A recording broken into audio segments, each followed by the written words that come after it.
Udus. Iki pemaine bal-balan.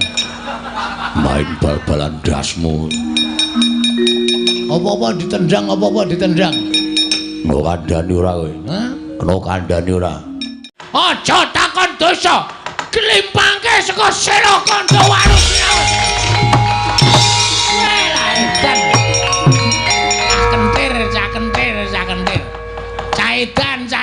Caitan. Rada petuk. Meneng wae, Mbak. Tak jengking lho kowe. Meneng wae. Sing dadi ratu ning dewa sapa? Iwang Pilon Bathara Guru. Ha wis. Dapukmu apa? Ulun kami tuwa. Kami tuwa nek ora ana genduren, meneng wae. Kami tuwa kok rewel. Kuwi ramal aku ora ngajar ta kuwi. Kita iki karepe piye? Bathara Guru kok tok getak nganti melayu. Kowe melayu ra we? Kowe melayu titenono we tak nggo dolanan asli. Tak ilangin tupe tak nggo hibur-hiburan. Padake tawon ora. Sapenake dhewe kowe mulung ora. Bathara Raja sampean ngerti ra bapak kula sapa? Ulun ora ngerti. Ah, padha wae. Plocot peteng wis. Sapenake dhewe ora. Sampean kami tuaning kayangan ora ngerti bapakku ngapa begogok nang kene. Hah? Pak ulang-ulang modar dening aku. Jagung wong kang kaya kowe padha karo wani marang kadewatan. Iki putrane Bathara Guru ngangka catur Bathara Indra ingkang bakal bondo lawan kowe. Yen perlu tak lebokke ning kawah Candra Dimuka. Kowe sing tak lebokke nang lemari es.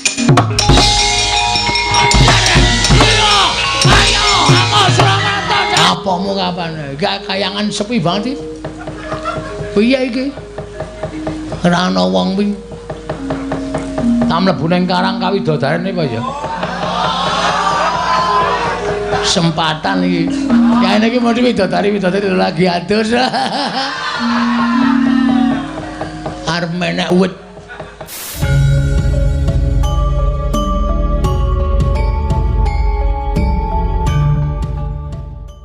Udus. Iki pemaine bal-balan. Main bal-balan dasmu. Apa-apa ditendang, apa-apa ditendang. Kena kandhani ora kowe? Hah? Kena kandhani ora? Kula gelem dikandhani nek wonten Bathara Guru ngendikake bapakku iki omahe kene isih urip apa wis mati. Nek ora ana sing ngandhake kula ngamuk sak ngamuk-ngamuke. Ora nyawang Pandhawa, ora nyawang sapa-sapa. Tak amuk kabeh. Wah.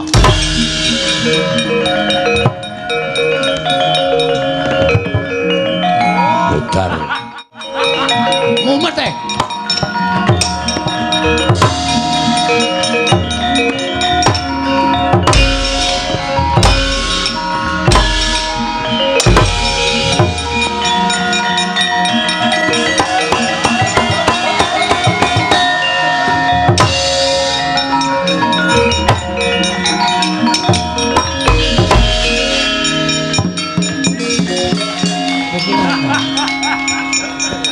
Gamane wis mandeg barang kok isih begijigan. Prabu Kresna. Iya, dasar para nyata. Ora Bagong mbok kowe iki eling. Kula ora redeng lali kok. Lho, nek ora lali mestine kowe ngerti tata krama. Kula ngertos. Nek sebabe apa kowe ndek tingkah laku sing kaya ngono? Wong ki nek kekarepane ora kasembadan tingkah lakune sak karepe dhewe. Lho, Werkudara Janaka nganti mundur gila karo kowe. Gila wae. Kula perange ngawur sak karepku nendangi sak penake dhewe. Tak dilati pupune. Sapa Werkudara gila merinding kabeh wae. Janaka candak tangane jempole tak cokot. Us. Perangmu ngawur ya men, sing penting menang. Lah saiki enenge aku apa karep mungsuh aku? Lho. Kresna sinayang manggelung mintonaken. Mintonaken Dewi Kramanira.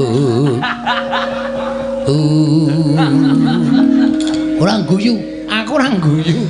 Lah sapa sing ora guyu weruh kelakuanmu kaya ngono kuwi lho. Kowe iki nganggo training ora krasa nggon lakang suwek bareng. Kancamu piye? Isih ora Kurawa? Nek isih kon maju, kon methuke Bagong. Nek Kurawa entek patihe ngene, uwek-uwek cangkeme. Is. Aku kira melu apa-apa. Aku kira melu peperangan iki. Wis tak anggap melu kowe. Anggere Kurawa isih ngroyok Bagong Titanana. Aku nek saya mangkel. Ora kok Kurawa sing tak bondo kabeh.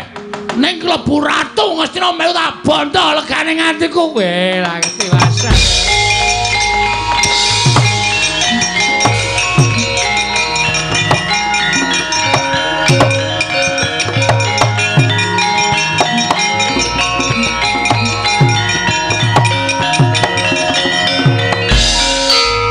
Piye kok? Non piye? Ana iki sing disandra wau malah mlayu e. Sapa? Durna. Lah aku ngoyak kowe dilarak karo Pak Dikartomarma. Durna ora ana sing jaga. Mula Durna mlayu. Niku kudu kecekel, kudu ditakoni teng pundi bapak kula. Nek ora iso kecekel ngrekoso. Arep takon sapa meneh ora takon Begawan Durna. Terus karemu, sampean tanggung jawab iso nyekel Begawan Durna. Tak cekeli. Kowe ngoyak saka kene aku tak ambles kuwi tak methuke saka kono. Siap.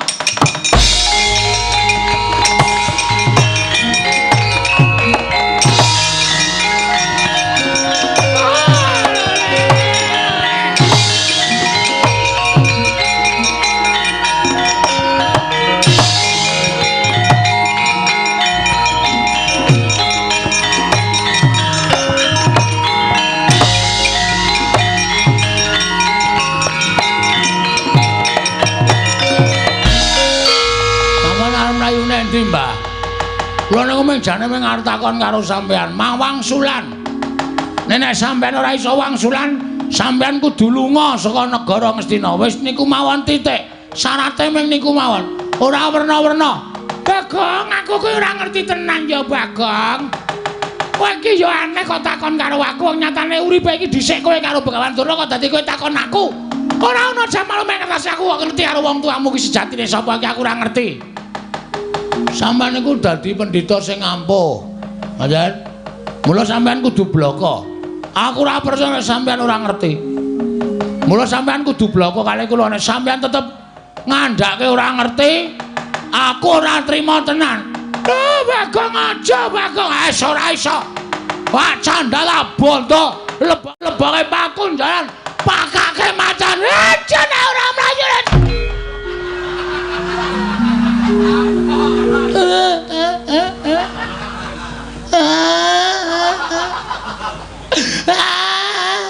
Ngopo, Mbah? Bagong, aku minta maaf. Aku njaluk ngapura. Aku ora iso ngandhake bapakmu, Bagong. Aku aja to pilara ya.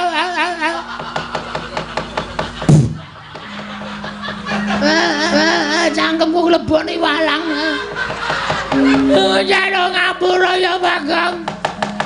Piye, Gong? Kok niki sing kudu menghakimi aku. Asli aku wis. Aku mangkel nek carane ngene iki. Saman bloko mboten. Aku ki ora ngerti. Aku ki ora ngerti tenan, Bagong. Wis, nek ora ngerti, titeno tendangi siramu. Sik, Gong, sik, aja ngawur. Iki pendhita lho, Gong. Terus nek pendhita tok kurang ajari tok tendangi sirahmu, aku sing ora trima. Arep dikaya ngapa iki gurune bapakku. Durna ki tau tate mulang ilmu karo bapakku. Kena kowe nesu ning aja terus mulasara kaya ngono. Bener Antasena. Matur nuwun ya Putu. Aku wis tak lindungi. Meneng wae tak rembuke sing apik-apik, Mbah. Iki lho cah Bambung ning ngerti tata krama. Ora terus sampe naik dhewe. Terus ra entuk ditutuk dijotosi ra entuk. Ora entuk. Kena kowe takon ngoyak kena ning aja nganti nibake tangan. Kowe jane melu ngendi ta kowe? Mulak-malik kowe no, Sena. Ora positif kowe. Ora grape nek carane ngono kuwi.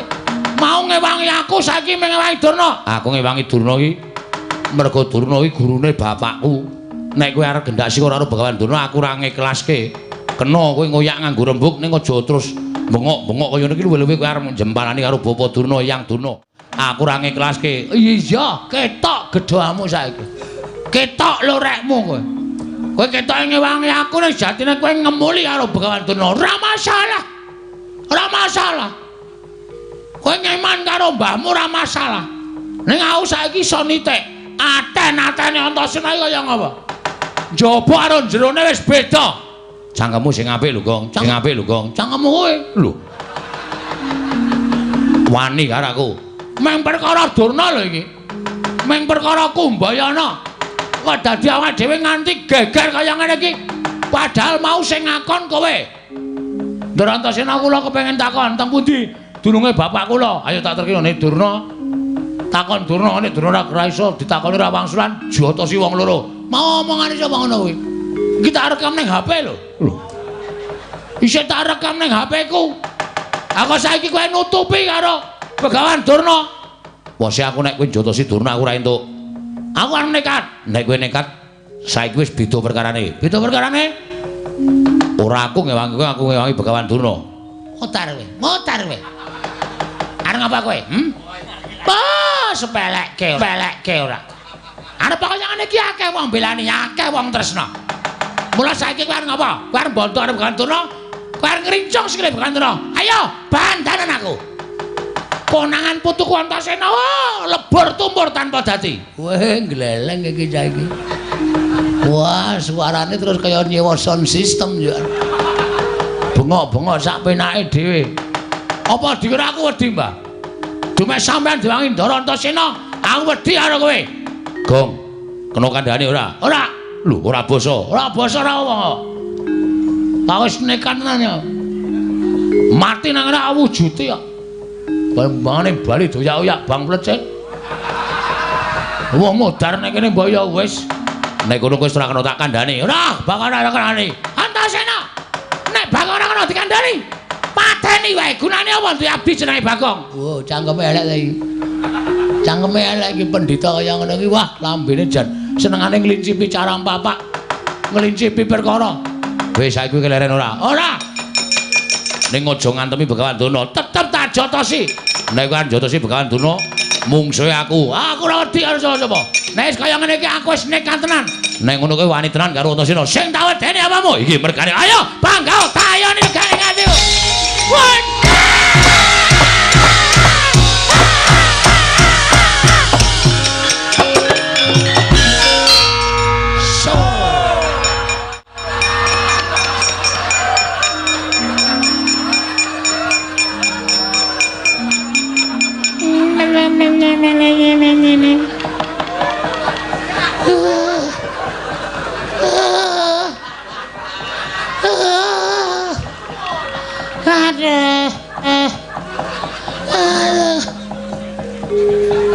Wong kok ora hafal sandiwara.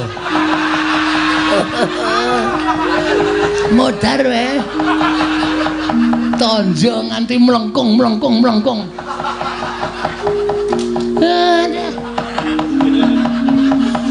De pasir. Pripun Kakang Durna? Kula mangga tang. Kula mangga tang. Bayak tugel. Waduh tenan niki. Mesti di gift. Napa? Di gift. Gift gak gelem gak kula. Mana wae lah eneng sing ngewangi.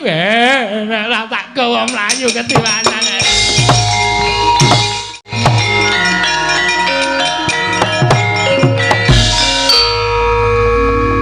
Kok ngerti sandiwaraku, Gong? Lho, pemain ketoprak.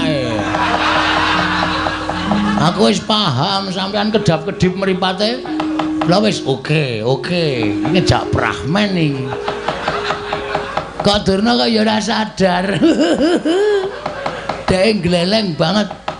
Barang sampean iki mergane pati kuwi ya cancut tali wondo jebul tepat. Lek ku ngantem sajae keseron, Gong. Tak antem nggon cengel terus ndungkluk. Terus tiba ning lemah. Cacat ora ya. Cacat ning wis pirot-pirot kok wae. Nek kula ora pati parah wong kula nggon bathuk. Bathuk niku atos kok. Iya. Terus iki karepmu piye? Terus niki pripun? Kula mesti jelas durna ora ngerti. Janjane aku arep ngenehi dalan karo kowe ning aku wedi, Gong. Wedi masalahe? Nek aku katut-katut, mengko aku nampa duka. Luwe-luwe aku bakal dipidana. Sebabe? Sebab ming ana siji sing ngerti. Kudune ngerti ming ana siji. Sapa? Dewa. Dewa? Heeh. Papane ning Kayangan. Kowe munggah ning Kayangan Suralaya. Lho, apa isih ana kereta? Lho. Nek jurusan Surabaya ki nek mau jam 6. Suralaya basa. Wah, Suralaya to? Heeh. Krunguku Surabaya. Suralaya. Terus matura Bathara Guru, bapakmu sapa? Nek Bathara Guru ora ngerti, tak bubarke murite. Lho. Murite sapa? Murite Bathara Guru. Bathara Guru ki udu guru sekolahan kuwi udu ning Bathara Guru. Oh, lho tak ketemu e. Tangane papat. Weh. Nek kosokan suwe kuwi. Lho. Kok suwe? Keleke papat e. Ndak sung kelek loro wis suwene ora jama-jama kok keleke papat.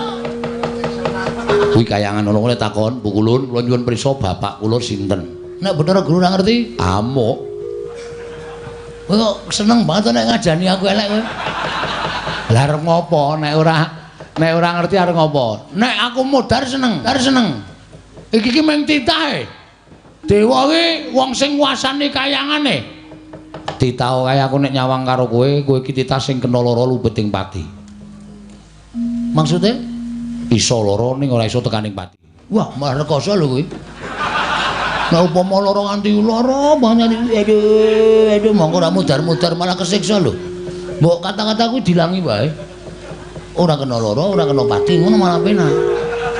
Kowe titah sing ora kena lara, ora kena pati. Nah, munggah ning Kayangan. Ora ana sing iso ngalahke karo kowe. Yakin aku sumpah. Mun nek nganti kula kalah cemplungke Kawah Candra di muka, tak susul. Wah, mengbluk iki mengan. Iki meng kata-kata kosong iki mengane. Iki nek carane majalah ming pawarta sanes kasunyatan iki. Engko aku nyusul nek kira-kira kowe sing menang aku tak ning donya wae engko ndak dikira aku sing aja-aja karo kowe. Ngoten nggih? Iya. Oke, ora masalah. Terus Kayangan niku liwat ngabur. Wah niku tikete larang.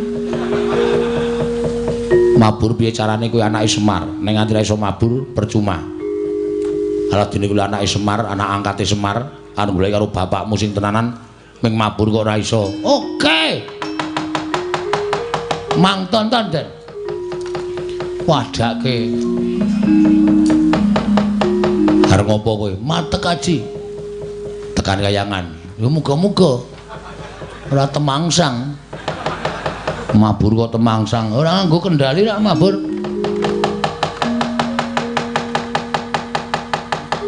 Wah, mripate merem-merem. Menengo to iki lagi ndonga. Mah dilokke ora wis meneng. Ciripit gula batu kejepit. Jiwalang kaji koko belu dem-dem. Ciripit gula batu kejepit.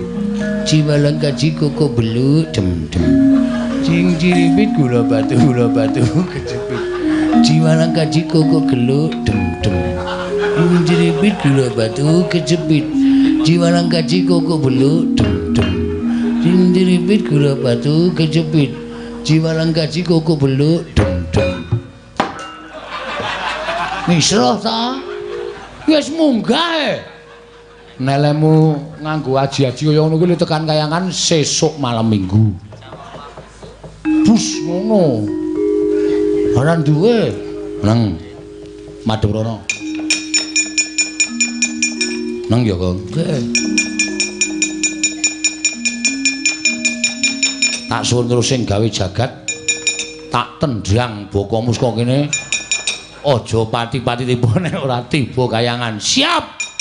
Wis siap kula. Ya, ngati-ati ya. Ha wis.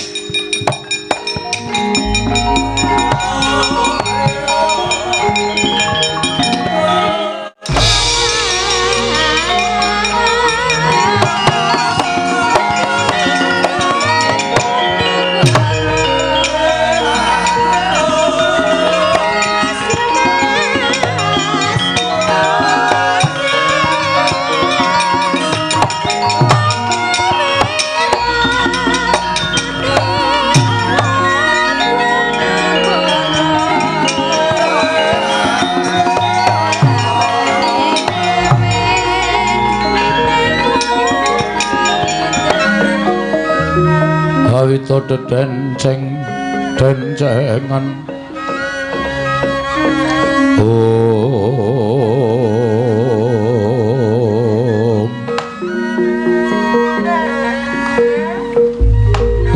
Mastu Nomo Sidam karing bawana langgeng Kakang Narada Kakang Resi Kanika Putra perkencang warudayong pak pong bu bolong kali cedhi sapa sing gawe punapi di Kakang rumaos bingung raos sing manahipun ingkang rayipun Manikmaya ingkang sekawit kamontenan kayangan katingal ayem tentrem nanging dumadakan wonten hawa panas ingkang sumundul wonten ing ngawiyat Kakang Narada menika saking dayanipun menapa nuwun pamunten Di menika mujudaken satunggiling pandangon menapa panodi tumapipun Raka Gusti Pangaludal sebab paduka menika dewaning para dewa nalindraning para jawata mesti kemawon mboten badhe kekilapan dhateng mubah musikin titah nanging sebab menapa dene paduka dadak ndangu dhateng Raka Gusti Pangaludal Adi Pramesti Kakang Narada punapi ngibaratipun kula menika ingkang damel cangkriman Kakang Narada ingkang kedah mbatang cangkriman mboten wonten jamak limahipun ngatasipun kula menika ingkang damel cangkriman Kakang Narada mboten purun nyangkrim nanging kula ingkang mbatang cangkriman menika namanipun mboten nila Kakang dalah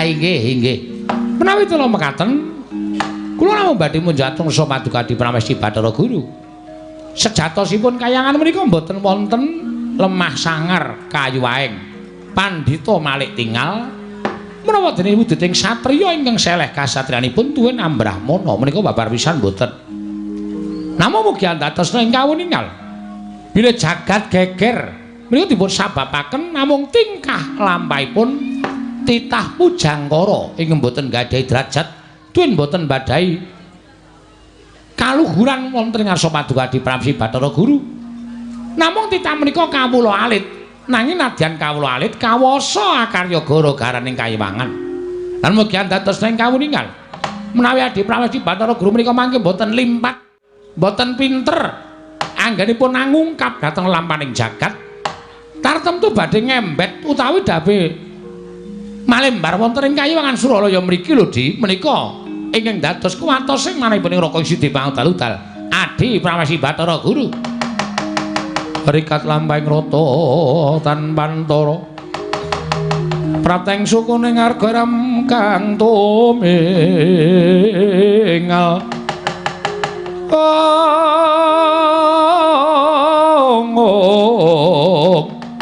Iram kang tumingal dendeng saengga praja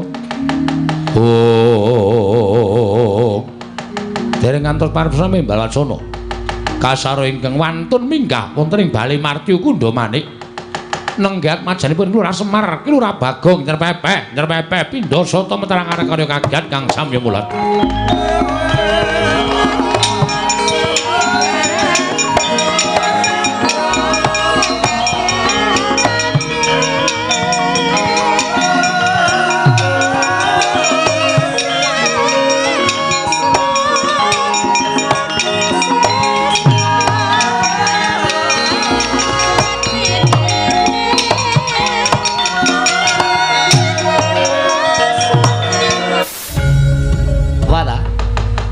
ora lidhek ujaring wong daplok. Inggih menika dititah ingkang kula ngaturaken damel gara-gara wonten ing jagat Bagong Kakang. Nggih. Mboten kinten babar pisan teka Bagong ing karya gara-gara ning kayiwangan. Ing mekaten tumriki timbal ana menapa wigatosipun Bagong sowan mongko tanpa tinimbalan. Ponokawan Bagong padha raja sak prapta kita Ponokawan. Hong ilaheng, Gus. Lah kok kita nganggo sebutan dewa iki piye? Karang kula mun mapan wonten ing kayangan menika kedah saged genepi dhateng tata krama. Lah ning ora kena titah ora kena nganggo hong ilaheng. Awi kena kebacut ya Kulun. Ya wis terus-terus. Awi kena mangastu manana Mas Sidam. Pukulun Bagong kula ngaturaken sembah sungkem pangabektinipun ingkang abdipun Panakawan Bagong Pukulun. Iya Bagong. Pukulun ana apa? Menawi Pukulun Bathara Guru astanipun sekawan menika nggih mados kaos wonten pundi Pukulun? Gak tenan ta. Iki senengane apa-apa kok ditakokke kok. Asal usule wong pinter ki mergo ora isin tetakon. Ha nggih ta Pukulun? Jabi niku nek tuku kaos menungsa lumrah, monggo tangane papat. Napa bolongan siji dinggoni wong loro? Napa mboten sesak? Hai, jelas dilakon. Bagong, wonten dawuh Pukulun, ulun mboyanate ngagem kaos. Mekaten Pukulun. Iya. Oh nggih. Kok astanipun ingkang kalih sedakep Pukulun. Napa sampun mati rasa? Bagong, wonten dawuh ulun ki Sang Hyang Jagat Girinata, Sang Manikmaya. Ulun ki kami tuwaning kayiwangan. Kula sampun prisa Pukulun. Pukulun anggenipun ngunjuk benjang menapa menika ngedhep teko wonten mriki. Tak tutuk gendhelmu lho nggih. Iki dewa e. Pukulun sinten sampean? Ulun Bathara Narada. Wah, sing sok berkencang waru dayang. Dayang nang pinggir kali ngoten nika. Iya, ora diyani ndak malah tekan ndi. Weh lah, aku nang kene ketemu dewa-dewa. Ingkang wonten wingking panjenengan? Ulun Bathara Indra. Weh lah. Bintang televisi. Lho. Bintang televisi iki sapa Indra? Dono Kasino Indra. Wis ora ana sing kari Indra tok. Lah nggih mulane Dono Kasino ora melu sowan mergo wis ora ana. Sing ana Indra tok. Bagong, wonten dawuh Pukulun. Pukulun.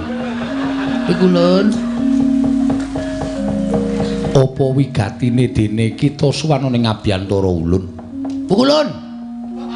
Pukulun menika satunggiling Jawata ingkang mboten ngertos rasa blas kasihan. Ora apa meneh iki. Bocah kok apa-apa dilokke ta iki? Kena ngopo kita matur kaya mengkono? Pukulun mesakaken sapi kok didak-idak. Kuwi lembu andine titihaning Sang Hyang Jagat Girinata, sapi didak-idak. Kula bae Pukulun. Mungkin kula sik ngaritke. Bagong kita aja edan. Bola-bali nek bocah ndugal kewarisan. Nggih Pukulun, apa wigatine? Sepisan kula ngaturaken sembah pangabekti kanja wonten ngarsa paduka Pikulun Sang Hyang Jagat Dunia. Jagat Giri Pratingkah. Nyun ngapunten mboten apal Pukulun. Jagat Giri Pratingkah. Ulun tampa pangestu ulun tampanana. Kula pundi nggo jemet paripe. Mugi anadosna ing napa katentremaning manah kula Pukulun. Iya Bagong. Dene dungkap ing ngangka loro. Pukulun panjenengan menika sesembahanipun para titah wonten ing ingkang gesang wonten ing Madyapada. Sedaya para titah menyembah lan paduka Pukulun. Mboten wonten ingkang mboten nyembah lan panjenengan. Mula panjenengan menika satunggiling dewa ingkang mangertos dhateng mobah musik ing titah. Pukulun. Berarti sampean sok ngertos nek kula dong kalih bojo kula. Mboya Bagong. Nun mboya. Mbois kok mboya. Mboya iki ora. Wah, ya ora ngerti kok. Tak kira nek mbois. Ing ngangkat 3 sejatosipun manah kula menika menangis Pukulun. Ati kula menika nangis. Sebab menapa? Kula menika mboten nate tepung kalian tiyang sepuh kula. Bagong, apa? Gus, basa wonten dawuh. Kita ki piye kok dadak nangis ati kita? Wong wis ditetepengi kita kuwi anake Semar. Bohong. Kamu tukang bohong. Malah nyanyi barang. Kita kuwi anake Semar, dudu. Semar ki meng bapak angkat junjung. Semar ki bapakku Pupon. Ngoten. Dadi asline kula niku anane Bagong urip ana ngalam padang, mesti ana sing anak-anake. Ra mungkin menungsa kok mlethek saka watu. Ora mungkin. Ora mungkin kula kok tiba-tiba wonten druk langsung teng rumah bersalin tanpa ana simbok. Ora mungkin kula niku diciptake saking tumindake bapak kalih simbok. Mula kula ajeng takon bapak kula sejatosipun menika sinten Bu Kulun? Bagong dalem ulun critani. Waduh suwe iki. Mbuya. Ulun tak crita kelawan jeneng kita. Kita kuwi sayekti mbuya dianak-anakake. Sabab ngerti yo. Kita kuwi asale saka ayang-ayangane Kakang Ismaya. Nalika semono jeneng kita kuwi dudu Bagong nanging Gombak.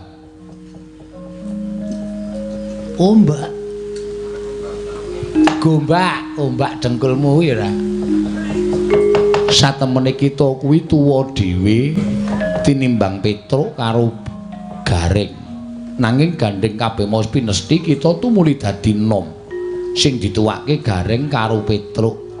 Ning sejatine kita kuwi asale saka ayang-ayangane Semar. Mula yen to kita goleki kelawan wong atuwa kita ora bakal ana. Ngono Bagong critane. Kok kaya mung dapusi ta ya? Ora mungkin wong kok digawe saka ayang-ayangane Semar atene. Ayang-ayangku dhewe tak gawe wong wedok ayu. Terus tak pek dhewe. Sampeyan ampun ngayarawa. Ampun ngayara. Ampun gawe cerita sing ora nyata. Niki kula wis tekan sirah lho emosi kula. Kula bar ngamuk teng Astina. Durna bar tak palu sirahe. Niki kula munggah teng kayangan wigatine nyuwun priksa kalih sinuwun pukulun Bathara Guru. Bapak kula sapa? Kula omong nek wangsulane Bagong, kowe dumadi saka ayang-ayangane Semar. Kita kuwi ora dianakake lan kita kuwi ora dikandhut dening suwijining wong wadon. Emahku padake cah cilik. Emahku kudu ana. Ora mungkin bapakku ora ana. Bagong kita ki aja ngeyel iwang pukulun maneh kaya wis mata wis ngendika apa anane. Kowe meneng wae mbane tak jengking lho kowe. Meneng wae. Sing dadi ratu ning dewa sapa? Iwang pukulun Bathara Guru. Ha wis. Dapukmu apa? Ulun kami tuwa. Kami tuwa nek ora ana genduren meneng wae. Kami tuwa kok rewel. Pukulun. Iya. Kula nyuwun priksa Pukulun. Pukulun kedang paningi dawuh, sinten bapak kula? Ulun wis matur apa anane. Ulun ora percaya. Ulun sapa? Ulun iki. Nameng cerita kula dadi ayang-ayang ora percaya, yakin sumpah ora percaya. Kula mah nek diawan yang diwangsuli kaya ngono. Yen kita ora percaya kita moh kita arep apa? Tantrimane Bagong. Ora mung jagat sing kula obrak-abrik. Kula ora iso nduduke bapak kula sejatine aja takon dosa. Klimpangke saka sira kandha warung. Cah kentir. Caitan. Rada petuk. Kuwi ra malah kurang ajar ta kuwi. Kita iki karepe piye? Bathara Guru kok tok getak nganti melayu. Kowe mlayu ra we. Ora mlayu ditenono we tak nggo dolanan asli. Tak ilangin tupe tak nggo hibur-hiburan. Padake tawon ora. Sapenake dhewe kowe mulung ora. Bathara sampean ngerti ra bapak kula sapa? Ulun ora ngerti. Padha wae. Plothot peteng wis. Sapenake dhewe ora. Sampean kami tuaning kayangan ora ngerti bapakku. Ngapa begogok nang kene? Hah? Pak ulang-ulang modar dening aku.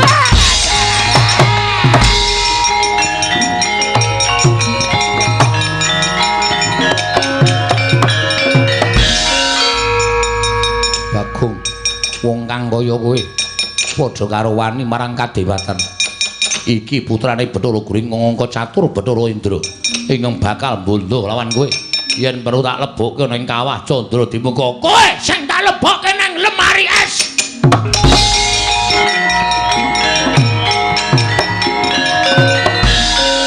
Bubar dewa-dewa. Gleleng tenan Bagong bengi iki. Dewae kalah karo aku.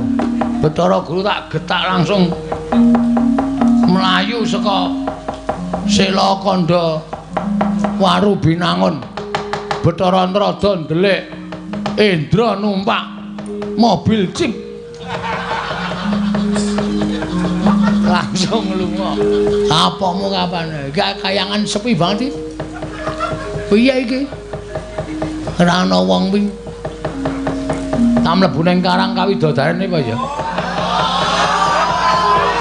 Sempatan iki. Ya ini iki mau widodari lagi atur. Arep menek wit jambu dipa nirmala ngengok widodari. Jare widodari iki ayu-ayu. Ning aja engko ndak malah ora ketemu karo bapak aku makokean dosa.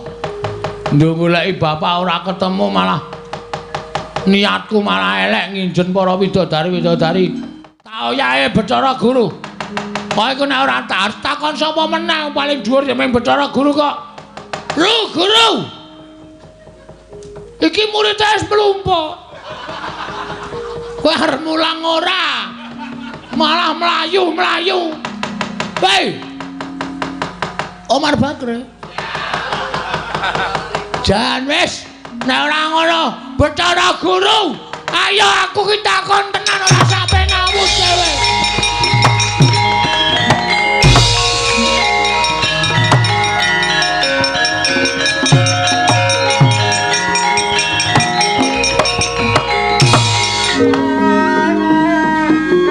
Koko Prabu wonten timbalan Yayi. Sewu-sewu kalampatanipun ingkang rayi tadah wadana.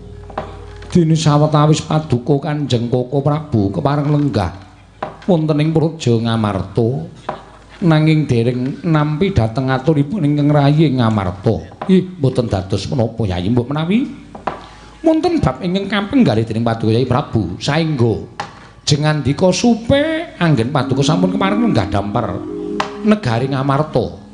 Koko Prabu kasinggihan mekaten. Kresna kakangku aku ngaturake basaku. Iya Dimas Werku durung tatompo. Pangestunipun Kakang Tampanana. Koko Prabu kula ngaturaken bekti kula kunjuk. Arjuna tatompo. Pangestunipun Kakang Tampanana Janaka. Kula pun dinggo jimat paripih dayana ing kasantosan. Kula ngaturaken bekti nggih Den. Iya Kakang Semar tatompo. Pangestuku Tampanana Kakang. Kula tampi ndadosaken jimat ora kaya adat sabening Kakang Nayantaka. Katon cawus guwayamu rengu pasuryaning Kakang Semar. Ana wigati apa Kakang Nayantaka? Kula nyuwun pangapunten. Estunipun badhe wonten atur ing kula unjukaken Paduka Sang Nata. Kakang Semar Darpi aturapa. Mugi ndadosna ing kawuningan. Mbok menawi menika sanes bab ingkang wigati tumraping pepunden kula Pandhawa. Nanging wigati tumraping Semar. Lire kepiye dene Kakang Nayantaka paring dawuh ing mengkono? Den.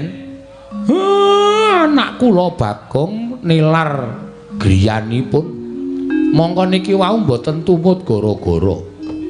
Namung anak kula Petruk kalih Gareng. Kula wis takon sanak kadang tangga tepalih ewadene jarine mboten wonten ingkang ngerti wonten pundi papandunungipun anak kula Bagong. Nggih ming namung aturuning kemawon mbok menawi sakwanci-wanci anak kula dipun kersakaken utawi badhe dipun dawuhi menapa kemawon. Sakmenika nembe mboten wonten tegesipun mboten nderek sowan wonten negari Ngamarta, Ndara. Miyatanganing kalanggihan aklar pandan moncar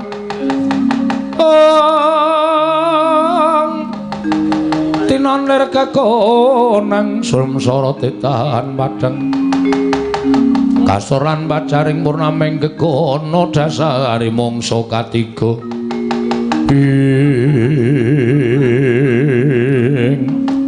Dereng ngantos pareposo mimbal wacana kasaru rawing Sang Hyang Pikulun Bathara Guru ingkang tumiyup saking dirgantara kaya kagiat sangganing para Pandhawa.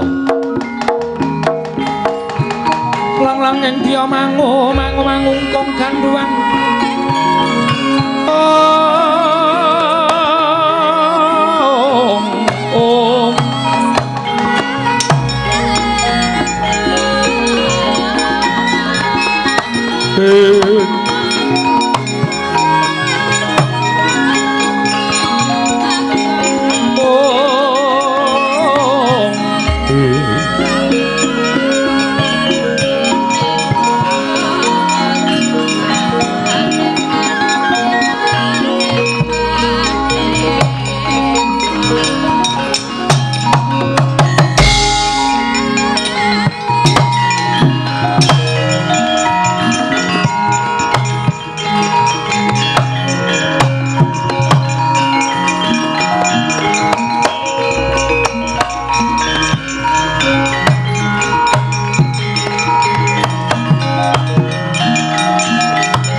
kalugon laguning lekas lho kita linuting ngitung kadung kadereng momong memangun manah rahayu ing ukulun kula ngaturaken sembah pangabekti kula kunjuk iya Puntadewa Luntompa kula ngaturaken sembah pangabekti kula kunjuk iya Kresna Luntompa Guru hageku aku ngaturke sembah Werkudara Luntompa Kulun kula ngaturaken sembah iya Arjuna Luntompa Guru kowe do slamet to pangestunipun Kakang Ismaya wilujeng wonten menapa pukulun dene sumengka tindak paduka ewang adi pukulun menawi kepareng kawedhar dhateng ingkang wayahipun Puntadewa kepareng kula cumadung dawuh Puntadewa yektine prapta ulunana ing negara Ngamarta sayekti mung bakal paring pangandikan kelawan para Pandhawa utamane kelawan panjenenganipun Kakang Ismaya lah kok kaya wigati banget ngopo Guru mugi andadosna ing kawuningan menapa Kakang Semar mboten rumaos kecalan dhateng ingkang putra iki mau aku lagi wae matur nek Bagong pancen lunga saka bale wismane lunga saka omahe mugi andadosna ing kawuningan Kakang Semar Kakang Badranaya Kakang Ismaya Bagong sak mangke dados parang muka wonten ing kayiwangan piyambakipun amutah dhateng ingkang abdi utawi ingkang rayipun Bathara Guru nyuwun priksa dhateng tiyang sepuhipun monggo nyantanipun sampun kula paringi priksa ewadene Bagong boten pitados malah sak mangke mutha-mutha dhateng kula ngoyak-oyak dhateng kula Kakang Semar pancen menungsa ratatanan gawe wirang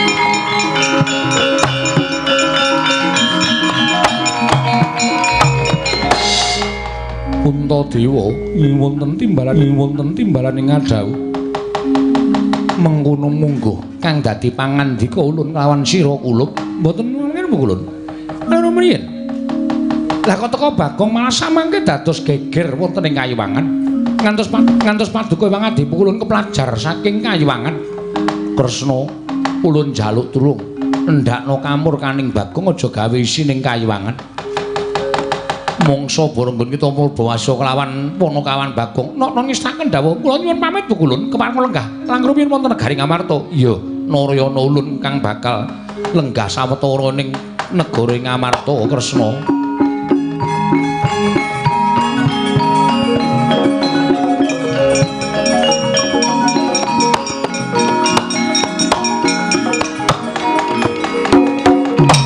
jeng langit kelap-kelapaton lir kincanging risang mawe gandrung usai jagat Dewa Bathara jagat Pangestu lah wis tak bedhek to Pukulun Bathara Guru mesti medune nang Ngamarta ha wis baul iki nang nganti ketemu karo pepundhen-pepundhenku Pandhawa mesti Aku didukani. Mergo aku wis wani gawe geger kayangan Suralaya. Wis, kalah cacak menang cacak. Ngibarate kaya nyemplung kali wis tekan tengah mengkari golek watu tumuli ndodok. Ya, maju terus. Mundur ya terus. Sapa sing kira-kira meparangi karepku nggonku takon karo Iwang Pikulun Manemaya. Ora mawas pepundhen, ora mawas sapa-sapa. Rawe-rawe rantas malang-malang bakal putung.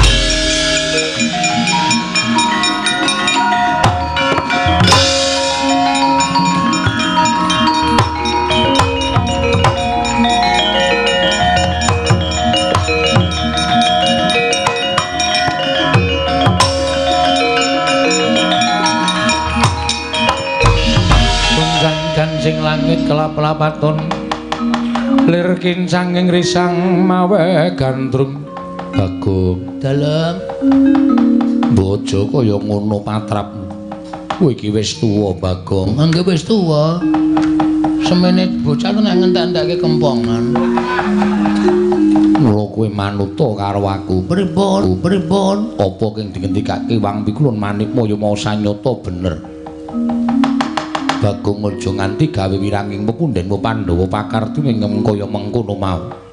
Bakal ngorek-orek marang bendaramu. Ngorek-orek pasuryaning Pandhawa, Pandhawa melu isin kelawan tingkah polahmu Bagong. Terus ayo kowe nyuwun ngapura karo Wang Pikulun Manikmaya. Kepiye? Kula urung ketemu karo babe. Babe sapa? Bapak sing mijekke kula. Mula kula gugan ning kayangan niku men kula ngerti sapa to jane Sudarmane Bagong. Yen ngono apa kowe wis ora nggugu karo omongane Janaka?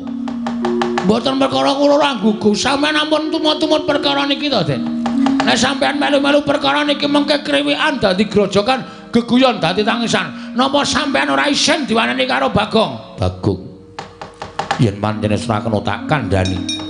Beda apa aku duwe batur kaya kowe. Aku mentala karo kowe. Wes mati, Dreng. Aku kowe.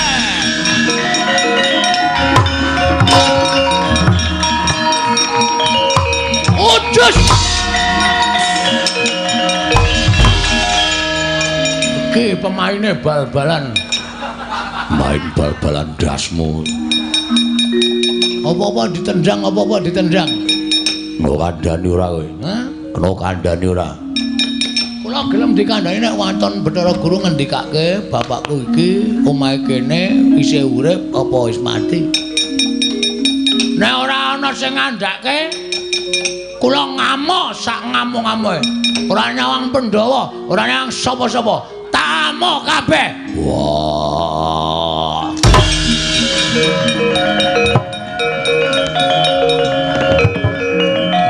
Putar.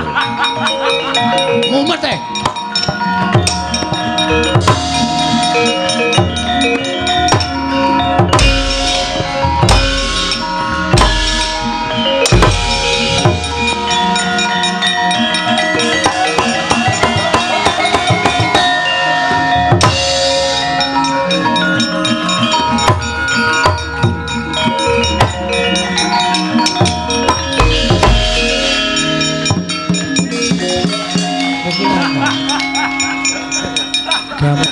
gamelan wis mandeg barang kok isih begijigan.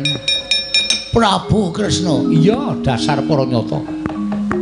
Ora Bagong mbok kowe iki eling. Kula ora redeng lali kok. Lho, nek ora lali mestine kowe ngerti tata krama. Kula ngertos. Nek sebabe apa kowe ditingkah laku sing kaya ngono? Wong ki nek kekarepane ora kasembadan tingkah lakune sak karepe dhewe. Lho, Werkudara Janaka nganti mundur gila karo kowe. Gila wae. Kula perange ngawur sak karepku nendangi sak penake dhewe tak dilati pupune. Sapa Werkudara gila merinding kabeh wae.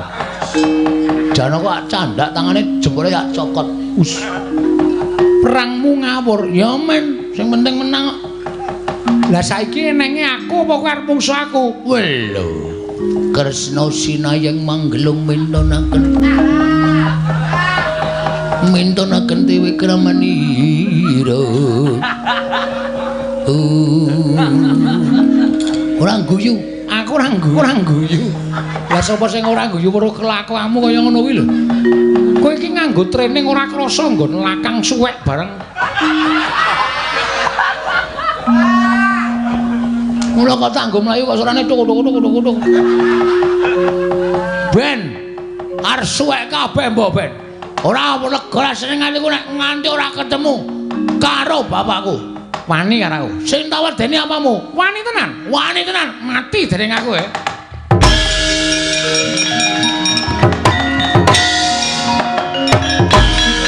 Mesti ngono. Kresna iki nek perang mesti ngono kuwi. Wani karo aku. Wani tenan. Mati dening aku. Lunga. Cah jirih ora. Asline jirih aku. Kena aku ora tetep maju terus goleki Bathara Guru, ora entuk keterangan sing gumathok. Sapa sing arep peparangi karepe Bagong?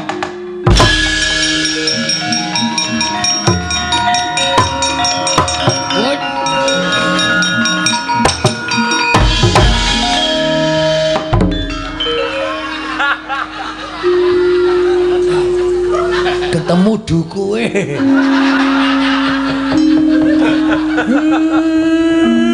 Kowe ngopo? Mil.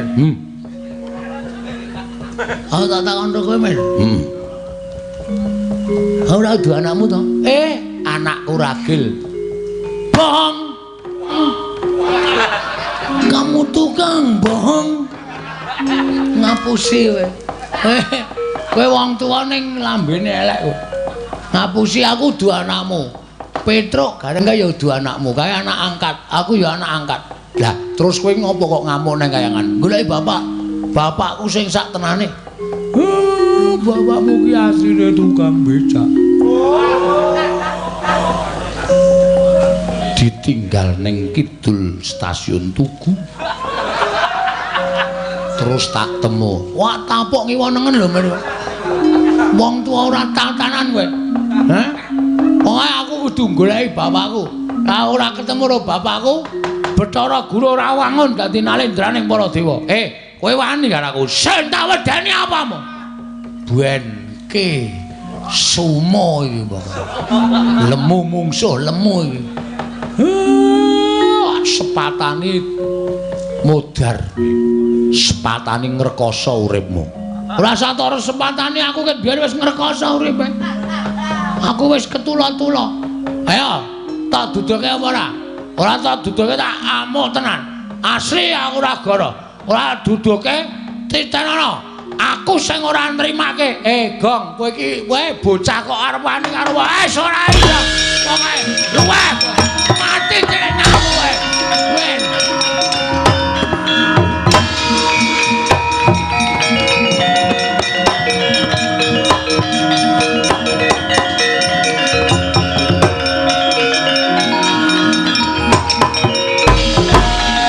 Bocah kok kaya ora sebaene. Kaya wis lali Purwadasena pancen ya niate tenan. Gone kepengin ngerti karo wong tuane. Ya wis, iki nek ora tak aturke wong pikulun padha menang ora rampung.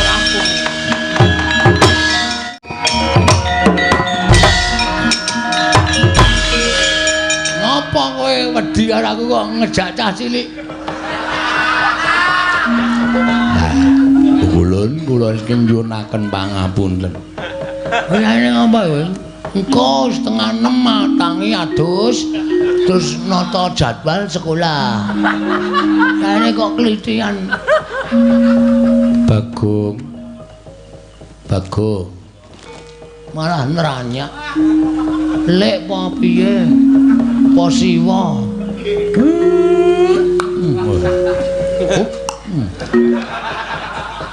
Kowe ngerti iki sapa iki? Sapa ya?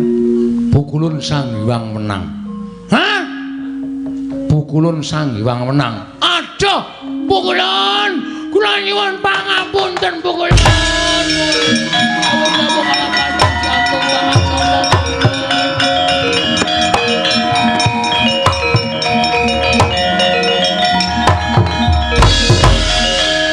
Pukulun. Kula nyuwun pangapunten Pukulun. Bagong. Sirahmu kok ting plenyik. Borok Pukulun.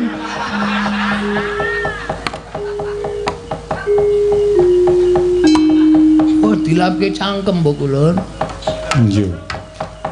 Apa to kang dadi kegayuhanmu Panakawan? Kula kepengin ngerti wong tua kula Pukulun. Bathara Guru Manikmaya ku sak jarwa kelawan jeneng kita. Nanging kula mboten pitados.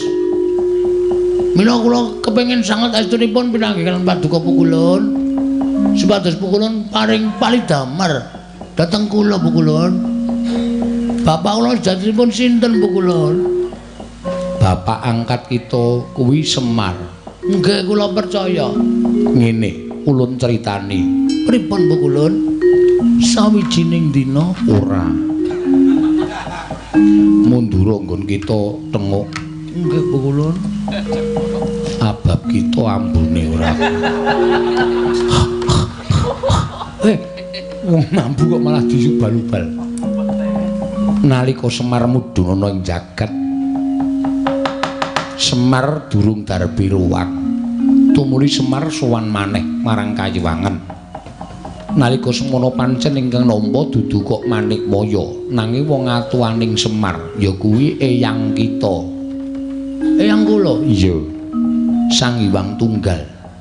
Sang Hyang Bathara Tunggal Pukulun. Iya. Nalika semono Semar ingkang wis dadi jalma wantah, mula ora aneh yen to jalma mau kedunungan ayang-ayang, tegese lelayangan. Layang kangen Dudu. Lelayangan menungso. Lelayangan mau tumuli disebda dening Sang Hyang Tunggal wujute menungso ingkang gombak. Gombak kuwi darbi rambut nanging ora tinata. Nanging gandeng kita kuwi wonge gecul kumarucul demen bebagongan. Mula tumuli diparingi tenger bagong. Lan kita ngerti sejatine kita kuwi tuwa dhewe tinimbangane Garing lan Petruk. Nanging Semar ingkang gawe supaya Petruk bar lan Garing mau dadi kadang kita tuwa kita tinemu ragil. Berarti napa? Berarti kuwi apa? Ateges napa sing dikendhake Hyang Pikulun Bathara Guru menika kepara nyata Pukulun? Iya nyata Bagong. Aduh. Wah, wis kula kebacut ngamuk teng Kahyangan Pukulun. Mula ora aneh lamun kita iso ngasurake para dewa, nanging aja pisan-pisan kita ngraman ana ing Kayiwangen. Jalaran kita kuwi kesawapan daya kekuwataning Ismaya, merga kita dumadi saka ayang-ayanganing Ismaya. Mula kekuatan kita kuwi sak traju, sak bobot kelawan Sang Hyang Ismaya. Dirungokke Mar. Macem-macem karo aku ak tinju. Gedhe ndase. Dikandhani nek digdaya kaya aku. Mekaten Pukulun. Iya, Semar, dalem Manikmaya timbalana tindak mrene. Sartane kabeh para Pandhawa nggih ngestakaken dawuh Pukulun.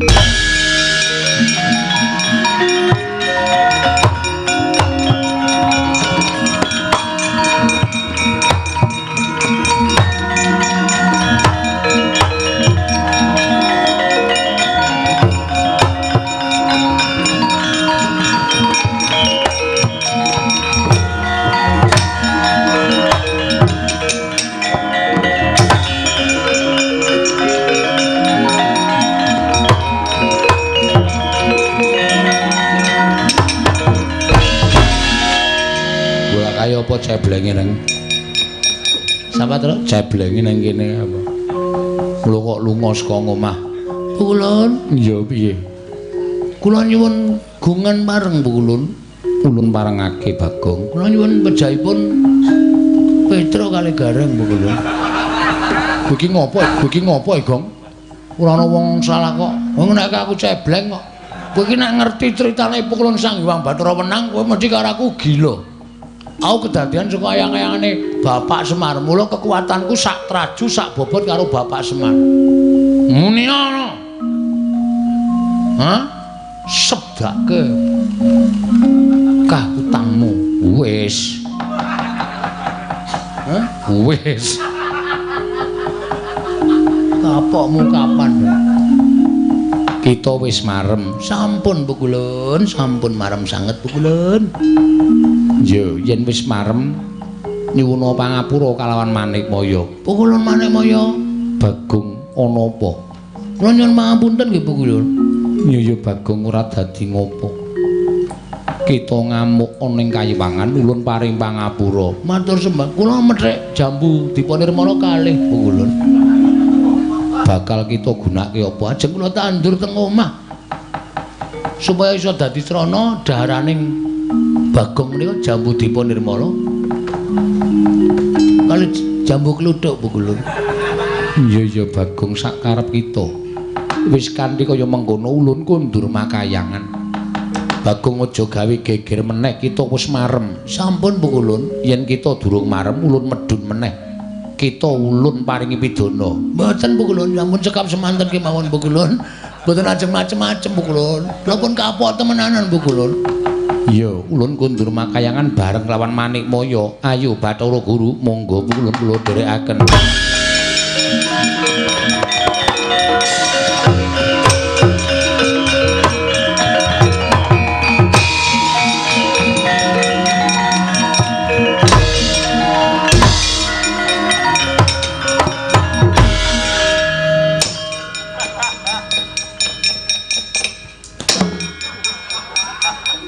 Iki dong apa ya? Wong edan kowe iki ngopo to Bagong? Lah kok dadi angkartimu kaya ngono kuwi ngopo? Kowe akarang ya sing jeneng wong gugat. Oh.